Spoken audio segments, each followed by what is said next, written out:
The whims of the crowd are so fickle, aren't they? One minute, the people of Jerusalem are welcoming Jesus as their Messiah King. And then only a few days later, they are screaming out for his execution. What happened? How did things change so quickly? How did they go from joyful shouts of "Blessed is he who comes in the name of the Lord. Blessed is the King who comes"? How did they go from that so quickly to those bloodthirsty shouts of "Crucify him! Crucify him!" It doesn't seem to make any sense, and yet it happened. And me personally, I'm tempted to look back and to think, what's wrong with these people? Don't they see who's in front of them? How can you go from such a positive reception of Jesus to such a murderous and hateful one in such a short amount of time? But I think that rather than judging the people of Jerusalem from 2,000 years ago, I think it's much more helpful to see if we can see ourselves in them. If we can see ourselves in that crowd.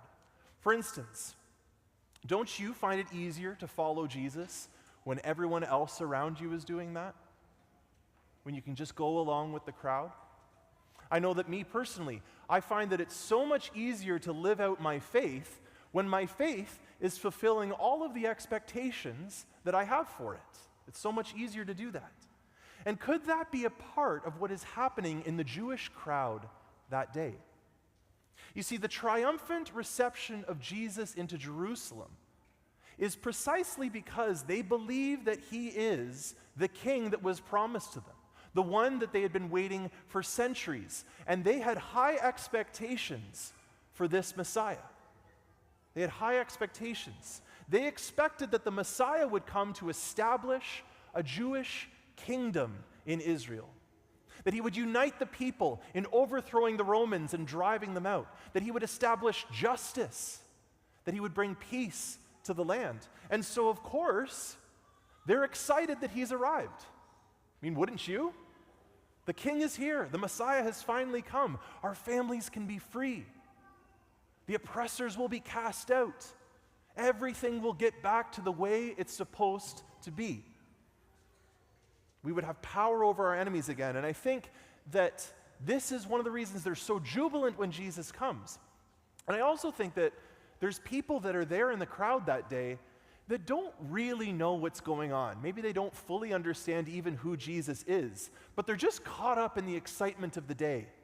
The people waving palms and shouting, "Hosanna," and the king is here, and it's like this parade into the city. And I can just imagine people being swept up in the moment because there's this vibe of hopefulness. It's charged with excitement and expectation. Things are changing. There's a joy, and people are just swept along with everyone else calling out Jesus' name. And yet, all of this excitement fades away very quickly with Jesus' arrest and subsequent trial. Because this man who they thought was the Messiah and who was coming to overthrow the Romans, this man is now standing, being judged by a Roman governor. That wasn't supposed to happen. That wasn't in their expectations. It's shocking to them. Jesus had not set them free from the Roman rule. He had not set Jerusalem free. He had not caused a revolt that had set them away from Roman occupation. Instead, he looks weak. He looks helpless. And their hopes are dashed as they think to themselves, well, this Messiah didn't pan out. This Jesus did not fulfill the expectations that we had for him. And I think that's one of the key reasons why they ask that Barabbas be freed instead of Jesus. I think this is part of what's going on. Because Barabbas, it says, was a man who had been put in prison for an insurrection that had taken place in the city and for murder. Barabbas had caused an insurrection. He had tried to revolt in the city, and he had killed someone, maybe multiple people, in doing so. And I can see people thinking to themselves, that's the kind of Messiah we want. someone who's not afraid to get his hands dirty, someone who's not afraid to spill the blood of the oppressors, to actually take up arms and fight. That's the Messiah we want. Set him free. This Jesus, crucify him. We reject him. We reject him as the Messiah. They didn't truly love Jesus. They didn't truly follow him. They only wanted him as the Messiah as long as he fulfilled what they expected him to do, as long as he did what they wanted.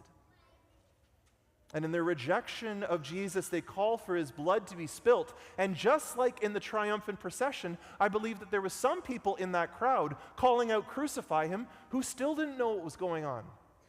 They were just caught up in a different mob. They were only too happy to call out for the king, that the Messiah has come when everyone else is doing that. But as soon as the crowd changes, they follow. They just do what everyone around them is doing. Whether they're calling for Jesus as king or calling for Jesus to be killed, it's all the same. Chameleons just blending in, trying to feel like they belong. And my question for you is, do you see yourself in this crowd? Do you see yourself at all in this crowd? How often do we follow Jesus because we want him to do certain things for us? We want him to fulfill all of our expectations because everyone around us is doing it. How often do we fall into that? Take our parish, for example. I love being at this parish. It is such a blessing. It's an amazing place to be. We've got a beautiful community. It's so easy to make friends here. Beautiful music every single weekend. There's so many different ministries going on. Like, I love it. The preaching could be a little bit shorter sometimes. But other than that, we're doing pretty good. But is that the main reason we come? Is that why we come? Do we come for all of that extra non-essential stuff? If the music was bad, or if we changed the Mass times to a time that didn't fit with your schedule, or if Father Simon made a decision that you didn't like, or if it was hard to make friends here, would you still come? Would you still come because you couldn't bear the thought of not being with Jesus every week? Time and time again, I have seen people make the decision to walk away from Jesus, and it breaks my heart every time I see it happen. I've seen it happen time and time again, where Jesus doesn't meet the personal expectations that they have in their life, and they choose to walk away. I remember growing up, our parish merged with a bunch of other parishes, and people were very upset because these buildings that they loved and had so many memories with were being put aside.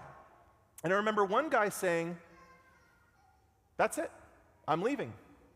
I'm not going to this new church.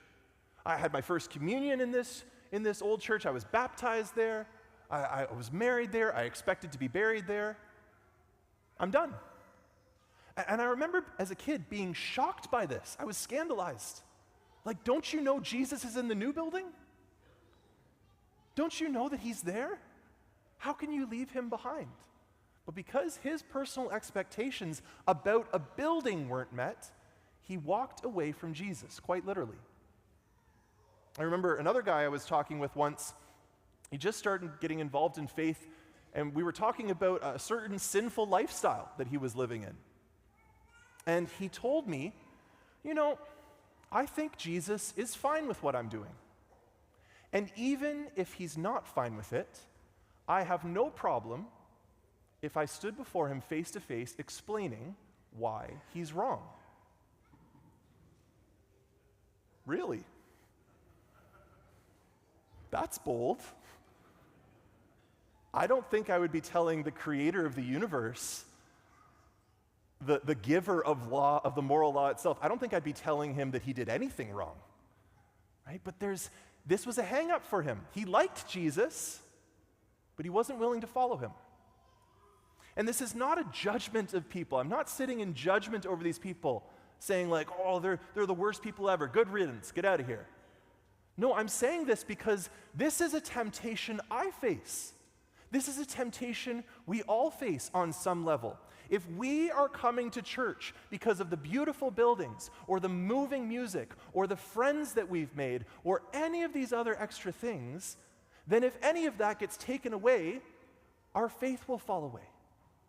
The reason we follow Jesus is because we love him, because he's the center of our life, because without him we'd be nothing. He's our all in all. He's so beautiful. He's so kind. If we don't have Jesus, we don't have anything. That's why we need to stay. That's why we follow the Lord. We are such weak, fickle-hearted people at times. And too often we want the good things that come from following Jesus, the community, the peace, the sense of belonging, all of these things that are good, that are beautiful. But if they replace our love for Jesus himself, for who he is, then it's not a foundation that will last.